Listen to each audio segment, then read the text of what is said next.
ரோஹிணி பண்ண பாவத்துக்கெல்லாம் தண்டனை கிடைக்கணும் அப்படின்னு சொல்லி யாரெல்லாம் நினைக்கிறீங்களோ அவங்களாம் நம்ம வீடியோ கலெக்ட் பண்ணிக்கோங்க. ஆமாங்க, ரோஹிணி மனோஜை கல்யாணம் பண்ணி விஷயத்துல பண்ண தப்பா இல்ல, கிடையவே கிடையாது. மீனாவுக்கு இவ்வளவு நாள் பண்ண துரோகங்கள், இவ்வளவு நாள் மீனாவை பழி வாங்கணும் அப்படின்னு சொல்லி நினைச்சுக்கிட்டு இருந்தா அவங்களோட வன்மங்கள், இது எல்லாத்துக்கும் ஒரு முடிவு கட்டுறதுக்கு நம்ம மீனாவுக்கு ஒரு நல்ல வாய்ப்பு கிடைச்சிருக்குது. ஆனா மீனா அதை செய்வாங்களா அப்படின்றது தான் கேள்விக்குறி. இன்னைக்கு எபிசோட்ல பாத்தீங்கன்னா மீனாவால அவங்க பண்ற விஷயத்த பொறுத்துக்க முடியல. அதனால என்ன பண்றாங்க அப்படின்னா சமையல ரொம்ப கன்றாவியா சமைச்சிடுறாங்க. யாருமே இப்படி மீனா சமைப்பாங்க அப்படின்னு சொல்லி கொஞ்சம் கூட எதிர்பார்க்கல. அப்ப என்ன நடக்குது அப்படின்னா சமையல் ரொம்ப மோசமா வந்துடுது. அப்ப மீனாவுக்கு ஏதோ பிரச்சனை இருக்குது அப்படின்றத எல்லாரும் புரிஞ்சுக்கிறாங்க. பட் என்ன பிரச்சனை அப்படின்னு சொல்லிட்டு மீனா சொன்னாதானே தெரியும். சோ மீனா கண்டிப்பா சொல்ல மாட்டாங்க. அண்ட் அடுத்த சீன்ல பாத்தீங்கன்னா ரோஹிணி மீனா ரெண்டு பேரும் தனியா பேசுறாங்க.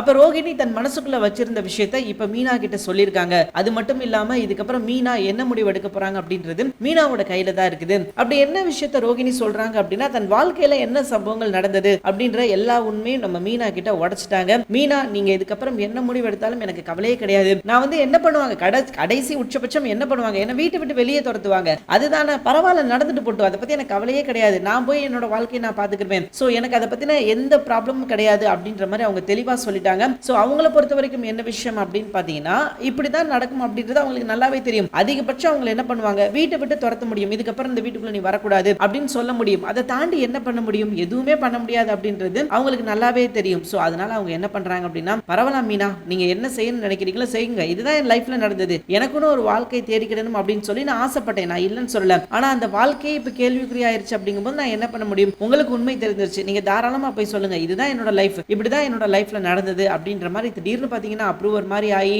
ரொம்ப நல்ல மாதிரி பேசுறாங்க. சோ மீனா பாத்தீங்கன்னா விடுங்க ரோகிணி, இதுக்கப்புறம் நான் இந்த விஷயத்தை பத்தி பேச மாட்டேன். உங்களோட லைஃப்ல வந்து இவ்வளவு கசப்பான சம்பவங்கள் நடந்திருக்கும் அப்படின்றது எனக்கு தெரியாது. ஆனா இருந்தாலும் இந்த விஷயத்தை வந்து நான் எப்பனாவது நான் சொல்லுவேன். ஆனா இந்த பிரச்சனையை வந்து நீங்க தான் முடிச்சு வைக்கணும். நீங்களே சொல்லிருங்க இந்த விஷயத்தை, நீங்க பண்ண தப்பு என்ன, நீங்க பண்ண பாவம் என்ன அப்படின்றத நீங்களே சொல்லிருங்க. ஏன் வாயால சொல்ற மாதிரி நீங்க வச்சுக்காதீங்க அப்படின்ற மாதிரி மீனா வந்து ரோஹிணி கிட்ட சொல்லிட்டாங்க. அப்ப ரோஹிணி என்ன சொல்லிட்டாங்க அப்படின்னா, ஓகே மீனா, நீங்க எனக்கு இந்த வாய்ப்பை கொடுத்தீங்களே, இதுவே போதும், இதுவே என்னை பொறுத்த வரைக்கும் பெரிய விஷயம், இதுவே எனக்கு கிடைச்ச பெரிய வரம் அப்படின்னு சொல்லலாம். ஏன் அப்படின்னா இந்த மாதிரி ஒரு விஷயம் உங்களுக்கு தெரிஞ்சதுக்கு அப்புறம் நீங்க சொல்லாம இருக்கீங்கன்னா உண்மையிலேயே நீங்க கிரேட் தான் மீனா அப்படின்ற மாதிரி சொல்லி ரெண்டு ஐஸ். ஏன்னா அந்த நேரம் இந்த விஷயத்தை வந்து எதுவும் போட்டு பார்க்கல அப்படின்னா கண்டிப்பா மீனா சொல்றதுக்கான வாய்ப்பு இருக்குது அப்படின்னு சொல்லி அவங்க பயப்படுறாங்க. ஆனா மீனா அப்படி செய்ய மாட்டாங்க அப்படின்றது நமக்கு நல்லா தெரியும். இருந்தாலும் அவங்களுக்குள்ள ஒரு பயம், இவளுக்கு வந்து ஒரு சலாம் போட்டு வைப்போம் அப்படின்னா தான் பேசாம இருப்பா, இல்ல அப்படின்னா போட்டு கொடுத்துருவோம் அப்படின்றது அவங்களோட பயமா இருக்குது. அதனால அவங்க என்ன பண்றாங்க அப்படின்னா ஓகே மீனா அப்படின்ற மாதிரி சொல்லிட்டு கிளம்பிட்டாங்க.